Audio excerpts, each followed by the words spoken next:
ಎಲ್ಲ ವೀಕ್ಷಕ ಬಂಧುಗಳಿಗೆ ನಮಸ್ಕಾರ. ಹುಣ್ಣಿಮೆ ಶುಭವೂ ಹೌದು, ಅಶುಭವೂ ಹೌದು. ಯಾವುದಕ್ಕೆ ಶುಭ ಯಾವುದಕ್ಕೆ ಅಶುಭ ಅಂತಕ್ಕಂಥ ಲೆಕ್ಕಾಚಾರಗಳು ನಮ್ಮಲ್ಲಿ ಎಷ್ಟೋ ಜನಕ್ಕೆ ಗೊತ್ತಿಲ್ಲ.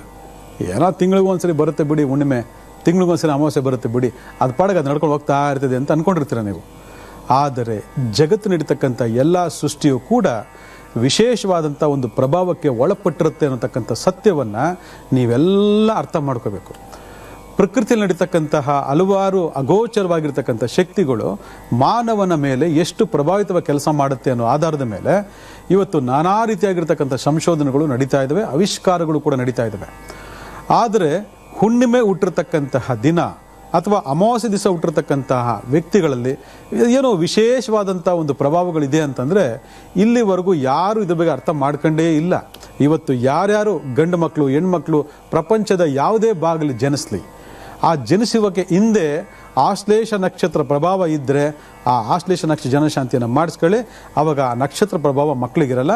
ಈ ಜನ್ಮ ಸಂಖ್ಯೆ ಮತ್ತು ಭಾಗ್ಯ ಸಂಖ್ಯೆ ಪ್ರಭಾವ ಆ ಮಕ್ಕಳಲ್ಲಿ ಅತ್ಯುನ್ನತವಾಗಿರ್ತಕ್ಕಂಥ ಆರೋಗ್ಯ ಭೋಗ ಭಾಗ್ಯಗಳನ್ನೆಲ್ಲ ಕೊಡ್ತದೆ. ಎಷ್ಟೋ ಜನಕ್ಕೆ ಗೊತ್ತಿಲ್ಲ ಹುಣ್ಣಿಮೆ ಅಂದರೆ ಏನು ಅಂತ. ಹುಣ್ಣಿಮೆ ಅಂದರೆ ಬೆಳದಿಂಗಳ ಚಂದ್ರ, ಪೂರ್ಣವಾಗಿರ್ತಕ್ಕಂಥ ಚಂದ್ರ ಅಂತ ನೀವು ಕರ್ಕೊಂಡಿರ್ತೀರ.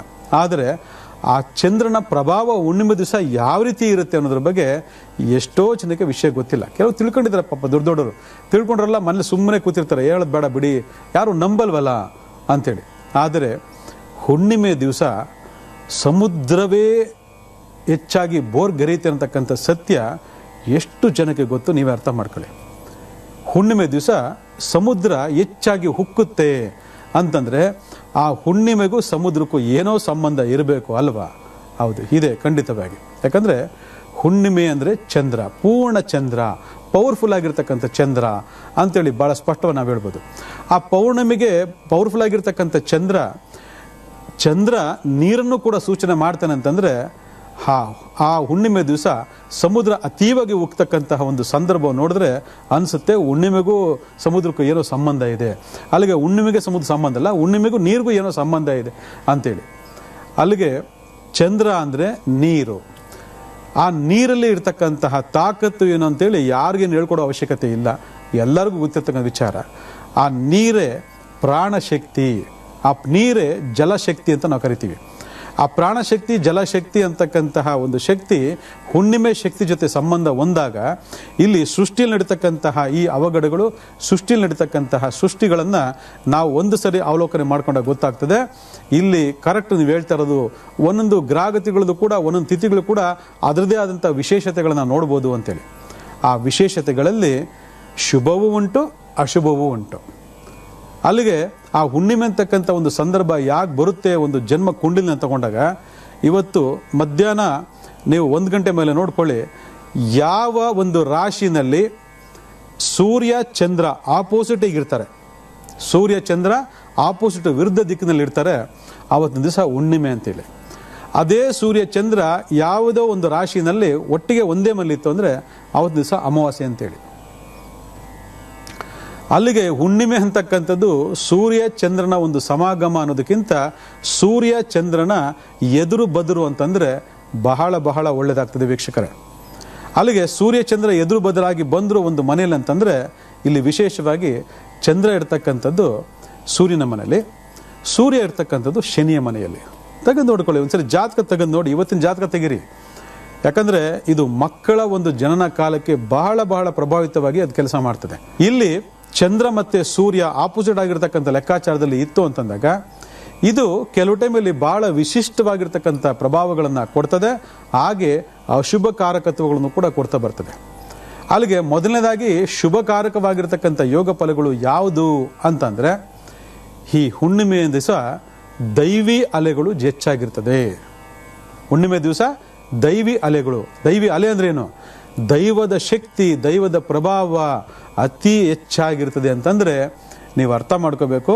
ಈ ಹುಣ್ಣಿಮೆ ಅಂತಕ್ಕಂಥ ಪೂರ್ಣಿಮೆಯಲ್ಲಿ ದೈವದ ಪ್ರಭಾವಗಳು, ದೈವದ ಶಕ್ತಿ, ದೈವದ ಎನರ್ಜಿಯೇ ಅತ್ಯಂತ ಪ್ರಭಾವಶಾಲಿಯಾಗಿರ್ತದೆ ಅಂತಂದರೆ ಇಂಥ ಒಂದು ಸಂದರ್ಭದಲ್ಲಿ ಮಕ್ಕಳು ಜನನ ಆದರೆ ಅವರು ಏನಾಗ್ತಾರೆ? ದೈವ ಶಕ್ತಿಗೆ ಒಳಗಾಗ್ತಾರೆ, ದೈವದ ಶಕ್ತಿಯ ಎನರ್ಜಿಗೆ ಅವರು ಒಳಗಾಗ್ತಾರೆ, ದೈವದ ಕೃಪಾಕಟಾಕ್ಷಕ್ಕೆ ಒಳಗಾಗ್ತಾರೆ.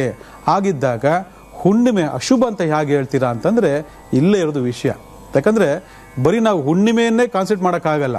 ನಾನು ಆಗಲೇ ಹೇಳಿದೆ, ಹುಣ್ಣಿಮೆ ಅಂದರೆ ಸೂರ್ಯ ಚಂದ್ರ ಎದುರು ಬದ್ರ ಇರ್ತಾರೆ ಅಂಥೇಳಿ.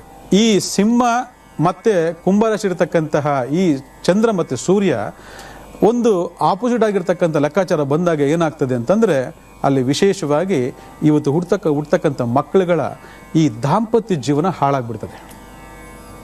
ಮಕ್ಕಳ ದಾಂಪತ್ಯ ಜೀವನ ಹಾಳಾಗ್ತದೆ, ಬೇರೆ ಇನ್ಯಾವುದೂ ಅಲ್ಲ. ದಾಂಪತ್ಯ ಜೀವನ ಹಾಳಾಯಿತು ಅಂದರೆ ಮುಗಿತಲ್ಲ ಅಲ್ಲಿ. ಆದರೆ ಆ ದಾಂಪತ್ಯ ಜೀವನ ಹಾಳಾಗದಿರೋ ಥರ ನಾವು ಇನ್ನಷ್ಟು ಅದೃಷ್ಟವಂತರು ಹೇಗೆ ಮಾಡ್ಕೋಬೋದು ಅನ್ನೋದ್ರ ಬಗ್ಗೆ ವಾಚ್ ಮಾಡ್ತಾರೆ, ಹೇಳ್ತೀನಿ. ಇಲ್ಲಿ ಹುಣ್ಣಿಮೆ ದಿವಸ ದೈವಿ ಅಲೆಗಳು ಹೆಚ್ಚಾಗಿರೋದ್ರಿಂದ ಆ ಮಕ್ಕಳಲ್ಲೂ ಕೂಡ ದೈವಿಕ ಶಕ್ತಿ ಜಾಸ್ತಿ ಇರ್ತದೆ. ಯಾರ್ಯಾರು ಹೆಣ್ಮಕ್ಳಾಗಲಿ ಗಂಡು ಮಕ್ಕಳಾಗಲಿ ಹುಣ್ಣಿಮೆ ದಿವಸ ಯಾರು ಹುಡ್ತಾರೆ ಸಂಪೂರ್ಣವಾಗಿರ್ತಕ್ಕಂಥ ಪೂರ್ಣ ಚಂದ್ರನ ಅನುಗ್ರಹದಿಂದ ದೈವಿ ಅಲೆಯ ಶಕ್ತಿಯಿಂದ ಆ ಮಕ್ಕಳಲ್ಲಿ ಅದ್ಭುತವಾಗಿರೋ ಶಕ್ತಿ ಇರ್ತದೆ. ಯಾವ ಶಕ್ತಿ ಅಂದರೆ ಜ್ಞಾನ ಶಕ್ತಿ. ಯಾಕಂದರೆ ಜ್ಞಾನ ಶಕ್ತಿಗೆ ಅಧಿಪತಿಯಾಗಿರ್ತಕ್ಕಂಥ ಯಾರು? ಚಂದ್ರ. ಆ ಚಂದ್ರನ ಪೂರ್ಣವಾದಂತಹ ಪವರ್ಫುಲ್ ಆದಂಥ ಪ್ರಭಾವದಲ್ಲಿ ಆ ಮಕ್ಕಳಿಗೆ ಏನಾಗುತ್ತೆ ಅಂದರೆ ಬಹಳ ಅದ್ಭುತವಾಗಿರ್ತಕ್ಕಂಥ ಜ್ಞಾನವಂತರಾಗಿರ್ತಾರೆ. ಅದಕ್ಕೆ ಈ ದೈವಿ ಸಂಬಂಧಪಟ್ಟಂಥ ಹುಣ್ಣಿಮೆಯಲ್ಲಿ ಎಷ್ಟು ಜನ ಹುಡ್ತಾರೆ ಅಂತಂದರೆ ಅದರಲ್ಲಿ ಅಷ್ಟೂ ಜನಕ್ಕೂ ಕೂಡ ಬಹಳ ಪ್ರಭಾವಶಾಲಿಯಾದಂತಹ ಒಂದು ಜ್ಞಾನೋದಯ ಇರ್ತದೆ ಅಂತಂದರೆ ಅದು ಯಾವುದೇ ಕಾರಣಕ್ಕೆ ತಪ್ಪಾಗಲ್ಲ. ಒಂದ್ಸರಿ ಚೆಕ್ ಮಾಡ್ಕೊಂಬಿಡಿ. ಆ ಮಕ್ಕಳಿರ್ತಕ್ಕಂಥ ಜ್ಞಾನ, ಆ ಮಕ್ಕಳಿರ್ತಕ್ಕಂಥ ಪ್ರತಿಭೆ, ಅದಕ್ಕೊಂದು ಸರಿಯಾದಂಥ ಪುರಸ್ಕಾರ ಸಿಕ್ಕಿದ್ರೆ ಆ ಮಕ್ಕಳು ಎಲ್ಲೋ ಹೋಗಿ ತಲುಪಿಬಿಡ್ತಾರೆ. ಯಾಕಂದರೆ ಮನಸ್ಸು ಅಂತಕ್ಕಂಥ ಒಂದು ಅದ್ಭುತ ಶಕ್ತಿ ನಮ್ಮ ಮನಸ್ಸುಗಳಲ್ಲಿ ಪ್ರಭಾವಿತವಾಗಿ ಕೆಲಸ ಮಾಡ್ತಿಬಿಟ್ರೆ ನಾವು ಆ ಮಕ್ಕಳಿಗೆ ಸರಿಯಾದಂಥ ಮಾರ್ಗದಿಂದ ನಾವು ಎಲ್ಲೋ ಒಂದು ಕಡೆ ಅವ್ರನ್ನ ಮುಂದೆ ನೋಡಿಕೊಂಡು ಎಷ್ಟೋ ದೊಡ್ಡ ದೊಡ್ಡ ವ್ಯಕ್ತಿಗಳಾಗಿ ಮಾಡಿಬಿಡ್ಬೋದು. ಅದರಿಂದ ಈ ದೈವಿ ಅಲೆಯ ಶಕ್ತಿ ಇರ್ತಕ್ಕಂಥ ಲೆಕ್ಕಾಚಾರದಲ್ಲಿ ಆ ಮಕ್ಕಳು ಭಾಳ ಜ್ಞಾನವಂತರಾಗಿರ್ತಾರೆ, ಹಾಗೆ ಅದೃಷ್ಟವಂತರ ಕೂಡ ಇರ್ತಾರೆ.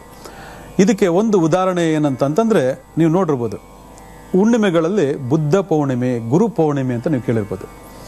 ಈ ಬುದ್ಧ ಪೌರ್ಣಿಮೆ, ಗುರು ಪೌರ್ಣಿಮೆ ಅಂತಕ್ಕಂಥದ್ದು ಅವರ ಬುದ್ಧ ಯಾವ ರೀತಿ ಅವನು ಹುಣ್ಣಿಮೆ ದಿವಸ ಜನಿಸಿ ಅವನು ಅದ್ಭುತವಾಗಿರ್ತಕ್ಕಂತಹ ಒಂದು ಶಕ್ತಿಯಾಗಿ ಬೆಳೆದ್ರು ಅಂತಂದರೆ ಅದೆಲ್ಲ ನಿಮಗೆ ಗೊತ್ತಿರ್ತಕ್ಕಂಥದ್ದು. ಇದೊಂದು ದೈವ ಶಕ್ತಿ. ಬುದ್ಧ ಪೌರ್ಣಿಮೆ ಒಂದು ದೈವ ಶಕ್ತಿ ಬುದ್ಧ.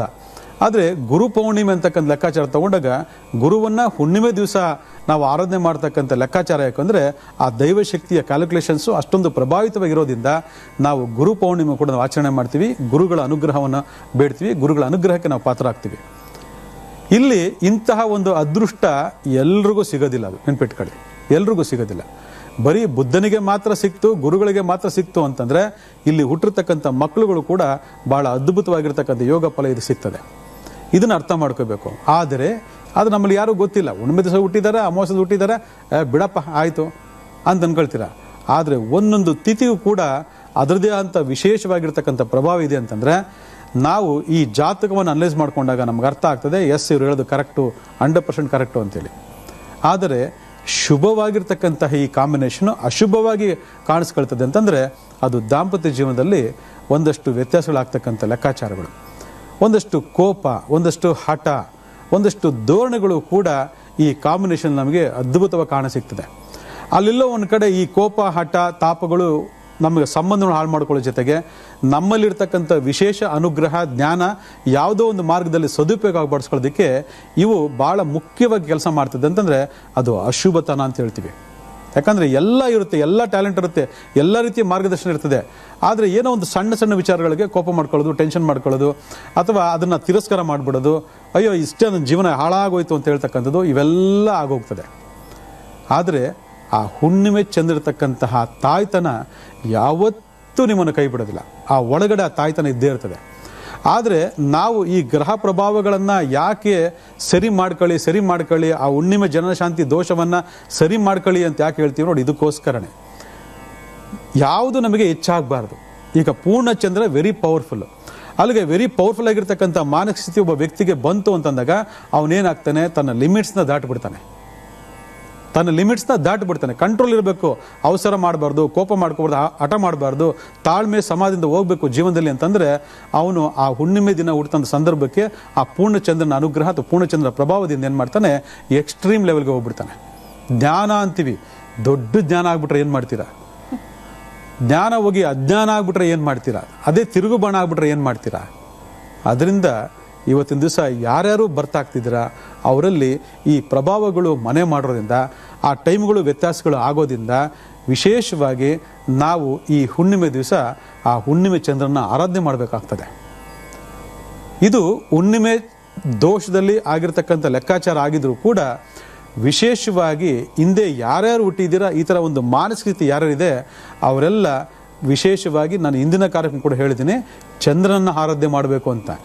ಚಂದ್ರನ ಆರಾಧನೆ ಮಾಡ್ತಕ್ಕಂಥ ಯಾವ ಸ್ತ್ರೀಯರು ಈ ಪ್ರಪಂಚದಲ್ಲಿ ಇದ್ದಾರೆ ಅವರೆಲ್ಲ ಅತ್ಯುತ್ತಮವಾಗಿರ್ತಕ್ಕಂಥ ತಾಯಿಂದಿರು ಆಗ್ತೀರಂತಂದರೆ ಇದರಲ್ಲಿ ಯಾವುದೇ ಎರಡು ಮಾತಿಲ್ಲ ವೀಕ್ಷಕರೇ. ಪ್ರತಿಯೊಬ್ಬರು ಸ್ತ್ರೀ ಕೂಡ ಇವತ್ತಿನ ದಿವಸ ನೀವು ಸಂಜೆ ಕಾಲದಲ್ಲಿ ಅಂದರೆ ಪೂರ್ಣ ಹುಣ್ಣಿಮೆ ಸಂಜೆ ಕಾಲ ಮಧ್ಯಾಹ್ನ 1 ಗಂಟೆ ಶುರು ಆಗ್ತದೆ, ಆದರೆ ಪೂರ್ಣ ಹುಣ್ಣಿಮೆ ಶುರು ಆಗ್ತಕ್ಕಂಥದ್ದು ಸೂರ್ಯ ಅಸ್ತ ಆದಮೇಲೆ. ಸೂರ್ಯ ಅಸ್ತ ಆದಮೇಲೆ ಆಗ್ತಕ್ಕಂಥ ಈ ಚಂದ್ರನ ಬೆಳಕಿನಲ್ಲಿ ನೀವು ಚಂದ್ರನ ಆರಾಧನೆ ಮಾಡ್ತಕ್ಕಂಥದ್ದು, ಚಂದ್ರ ಅಷ್ಟೋತ್ತರ ಓದ್ತಕ್ಕಂಥದ್ದು, ಮತ್ತು ಇದ್ರ ಜೊತೆಗೆ ಇನ್ನೊಂದು ಚಂದ್ರನಿಗೆ ಅಧಿದೇವತೆ ಆಗಿರ್ತಕ್ಕಂಥ ದುರ್ಗಾ ದೇವತೆನ ಆರಾಧನೆ ಮಾಡ್ತಕ್ಕಂಥದ್ದು, ದುರ್ಗಾ ಸ್ತೋತ್ರ ಹೋಗ್ತಕ್ಕಂಥದ್ದು, ಲಲಿತ ಸಹಸ್ರನಾಮ ಓದ್ತಕ್ಕಂಥದ್ದು, ಇವೆಲ್ಲ ಎಂತಹ ಅದ್ಭುತವನ್ನು ಕೊಡ್ತವೆ ಅಂತಂದರೆ ನಾನು ಆಗಲೇ ಹೇಳಿದೆ ಒಂದು ಮಾತು, ಹುಣ್ಣಿಮೆ ದಿವಸ ದೈವಿ ಅಲೆಗಳು ಜಾಸ್ತಿ ಇರ್ತದೆ. ಆ ದೈವಿ ಅಲೆಗಳಲ್ಲಿ ನಾವು ದೈವದ ಆರಾಧನೆಗಳನ್ನು ಮಾಡ್ಕೊಳ್ತಾ ಬಂದರೆ ಸಂಪೂರ್ಣವಾಗಿರ್ತಕ್ಕಂತಹ ಆ ದೈವ ಶಕ್ತಿ ಅನುಗ್ರಹ ನಮ್ದಾಗ್ತದೆ. ನೋಡಿ, ಹುಣ್ಣಿಮೆಯಿಂದ ಲಾಭವೂ ಉಂಟು, ಹುಣ್ಣಿಮೆಯಿಂದ ನಷ್ಟವೂ ಉಂಟು.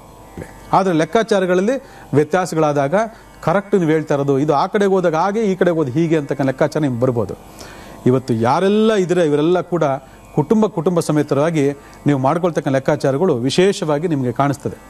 ಅದರಿಂದ ಇವತ್ತು ಒಂದು ವಿಶೇಷ ಅಂತಂದರೆ ನೆನ್ನೆ ಕೂಡ ಕಾರ್ಯಕ್ರಮ ನಿಮ್ಗೆ ಹೇಳ್ಕೊಟ್ಟೆ, ಒಂದು ದೃಷ್ಟಿ ದೋಷ ಆಗಿರ್ಬೋದು, ವಾಮಾಚಾರ ಬಾಧೆಗಳಾಗಿರ್ಬೋದು, ಅಥವಾ ಯಾವುದೇ ರೀತಿಯಾಗಿರ್ತಕ್ಕಂತಹ ಅಡೆತಡೆಗಳಾಗಿರ್ಬೋದು, ಅಂದರೆ ರಾಹುವಿನಿಂದ ಆಗ್ತಕ್ಕಂಥ ಅಡೆತಡೆಗಳು, ಕೇತುವಿನಿಂದ ಆಗ್ತಕ್ಕಂಥ ಅಡೆತಡೆಗಳು, ಮಂಗಳದಿಂದ ಆಗ್ತಕ್ಕಂಥ ಕಿರಿಕಿರಿ, ಮಾನಸಿಕ ವ್ಯಥೆಗಳು, ಇವೆಲ್ಲವೂ ಕೂಡ ಸಂಪೂರ್ಣವಾಗಿ ಇಂತಹ ದೈವಿ ಅಲೆಯ ಸಂದರ್ಭದಲ್ಲಿ ನಾವು ಮಾನಸಿಕವಾಗಿ ಆ ಚಂದ್ರ ಭಗವನ ಆರಾಧನೆ ಮಾಡೋ ಮುಖಾಂತರ ಸಂಪೂರ್ಣವಾಗಿ ಆ ದೋಷವನ್ನು ಪರಿವರ್ತನೆ ಮಾಡ್ಕೋಬೋದು.